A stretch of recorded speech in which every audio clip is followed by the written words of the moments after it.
your hand if you don't have a job.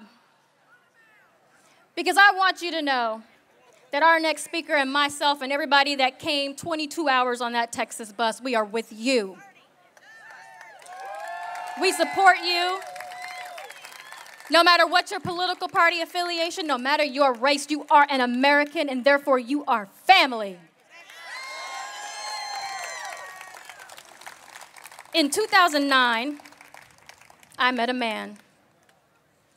He preached the Constitution, quoted the Founding Fathers, and expressed a great sense of urgency to get our country back to its limited constitutional governance. He said that the time for business as usual in Washington was over. He said that it was time for bold leadership in the halls of government. And the people of Texas were told he could never, ever win. They told us he didn't stand a chance. The entire Republican establishment fought against us. The most powerful legislator in the state, worth $200 million, had every lobbyist and every special interest group at his disposal. But what we knew is that we were the people. And when the people come together, you don't need money, you don't need power, you don't need special interests or other groups. All you need to do is vote.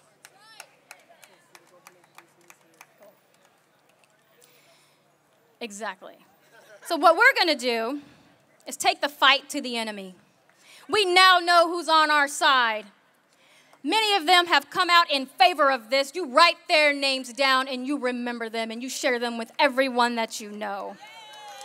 Because we know that this is our moment in history. This is our time. This is our chance to create the future for this country, for our children.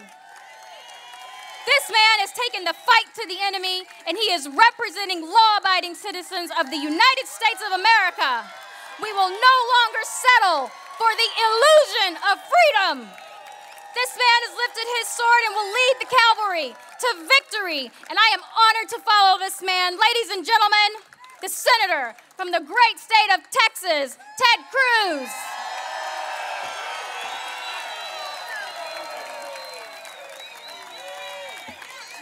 Good afternoon. Thank you, Katrina. What a terrific patriot and fighter for our Constitution.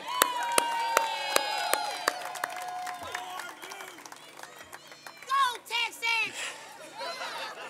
God bless you all. God bless each of you coming out to stand for rule of law, to stand for our Constitution, and to stand for actually fixing our broken immigration system, not making the problem worse. You know, I think there is an incredible amount of bipartisan agreement outside of Washington, D.C. on immigration. If you get outside of Washington, D.C., if you actually visit America, you discover, number one, overwhelming bipartisan agreement that we've got to get serious about securing our borders. That it doesn't make any sense, especially in a post-9/11 world, that we don't know who's coming into this country. We don't know their background, we don't know their criminal history, and that doesn't make any sense at all. And secondly, I think there is widespread bipartisan agreement that we need to improve and streamline our legal immigration system. That we need to remain a nation that doesn't just welcome, but that celebrates legal immigrants. But the unfortunate news is this Gang of Eight bill that just passed the Senate doesn't do either one of those. This Gang of Eight bill is a partisan bill that is designed to fail. And this Gang of Eight bill, if it became the law, would only make the problem worse. You know, 1986 was the last time the federal government passed comprehensive immigration reform. And at the time, Congress told the American people, we got a deal for you. Now, anytime Congress tells the American people that, you know we're in trouble. And in 1986, what Congress said is we're going to take the 3 million people who are here illegally now, and we're going to grant them immediate amnesty. And in exchange for that, we're going to secure the borders. We're going to fix the problem. We're going to stop illegal immigration so that after 1986, the problem's going to go away. Well, we all know what happened. In 1986, the amnesty happened, and yet the borders never got secured. The problem never got fixed.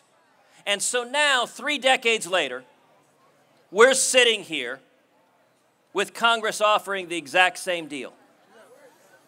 Except instead of 3 million people here illegally, now it's 11 million. And Congress is saying, we want to grant legalization first, and then sometime maybe in the future we'll kind of sort of secure the border.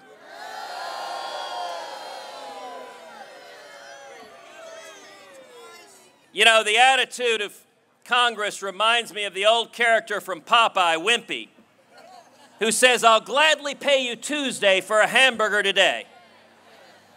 You know, we might have been foolish enough to fall for that once in 1986, but we're not foolish enough to fall for it again.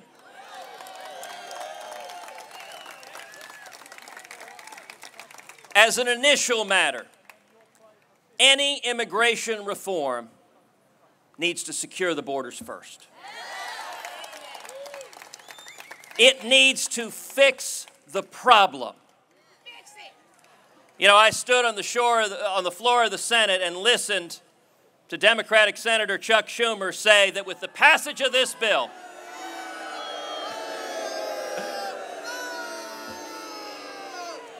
now, I'm shocked Senator Schumer is not beloved here.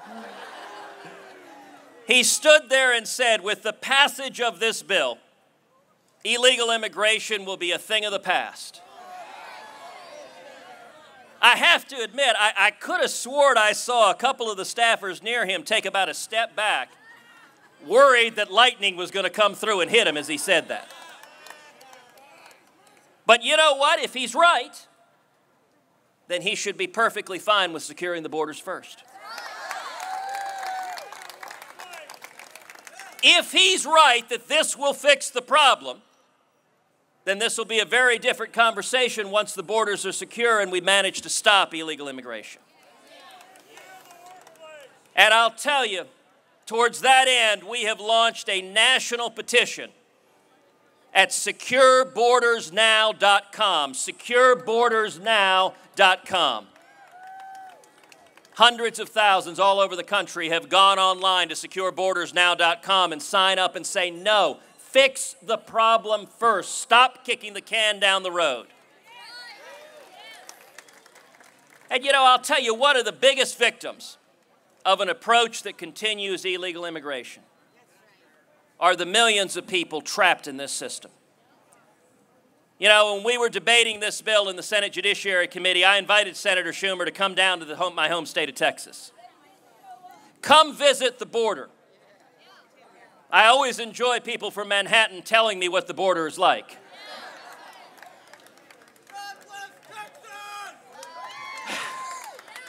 But I invited all of the senators on the committee, come down to the border, visit with the farmers and ranchers who no longer lock their homes at night.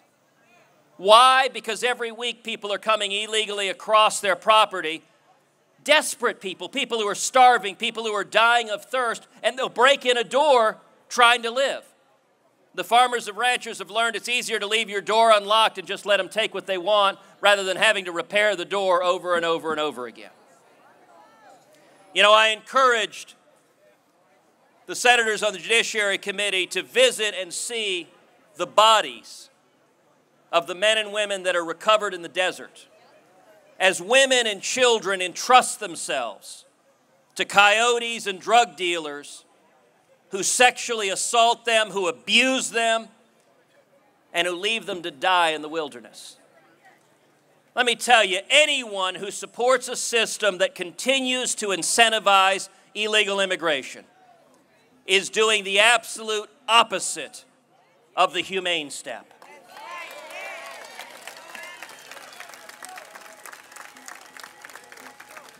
There is nothing humane in an immigration bill that would result in not 11 million, but 20 million or 30 million people here illegally in another 10 or 20 years. Those are human tragedies, and we need to fix the problem. Let me tell you about one other problem in the Gang of Eight bill that, oddly enough, the mainstream media has declined to report on, which is the intersection of the Gang of Eight bill with Obamacare.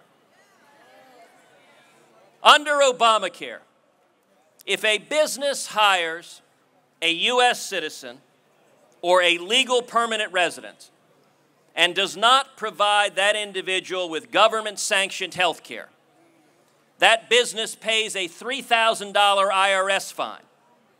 Now, that fine is not deductible on the business's taxes, so for the business's perspective, it's $5,000 effectively. Those who are here illegally, who are granted legalization under the Gang of Eight, are exempted from Obamacare. So there is a $5,000 penalty for hiring U.S. citizens and legal immigrants, and zero penalty for hiring those who are here illegally.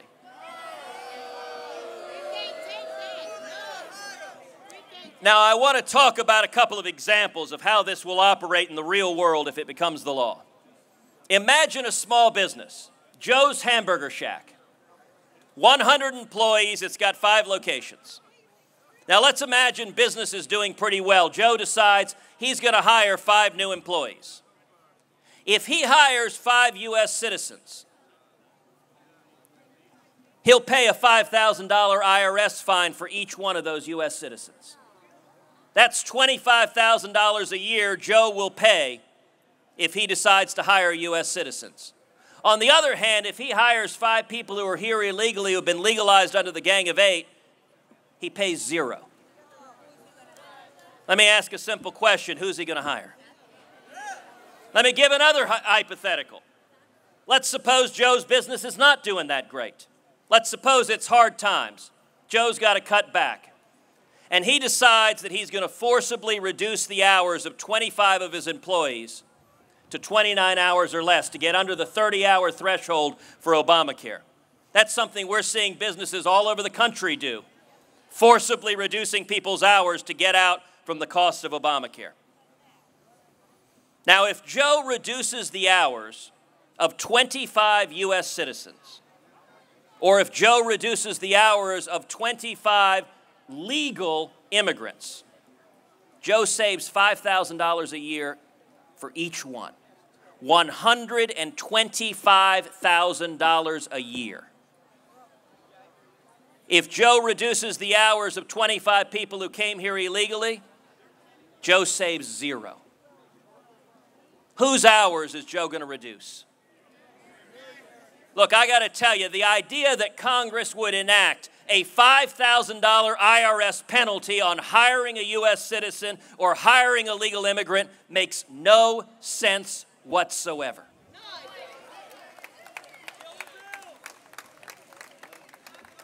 If this bill is passed, it will increase unemployment. If this bill is passed, it will increase African American unemployment. If this bill is passed, it will increase youth unemployment. If this bill is passed, it will increase Hispanic unemployment. Let me close with a real-world example, and it's an example very true to my life. 55 years ago, my dad came to this country from Cuba.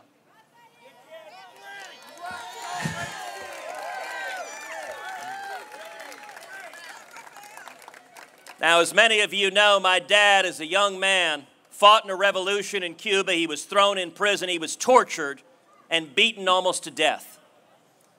He fled Cuba in 1957, fleeing the oppressive dictator Batista. And he came to Austin. He was 18. He couldn't speak English. He had $100 sewn into his underwear. He came legally on a student visa. And he went and got a job. He got a job washing dishes, making 50 cents an hour. Now, why did he get that job? Well, my dad told me. He said, look, I couldn't speak English. Washing dishes was a great job if you couldn't speak English because you didn't have to talk to anybody. You just had to stick the dish under the hot water. And working 7 days a week, making 50 cents an hour, my dad paid his way through the University of Texas.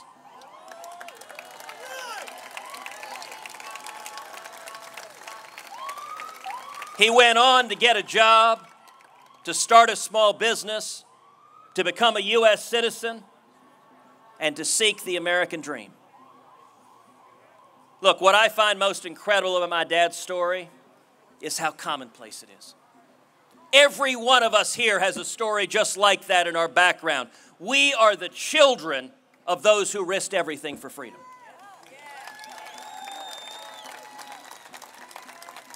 But let me ask you something. What would have happened if the Gang of Eight bill had been the law in 1957? If my dad, as this 18-year-old kid, had been working there and Obamacare and the Gang of Eight were the law, my father would have been fired from that job.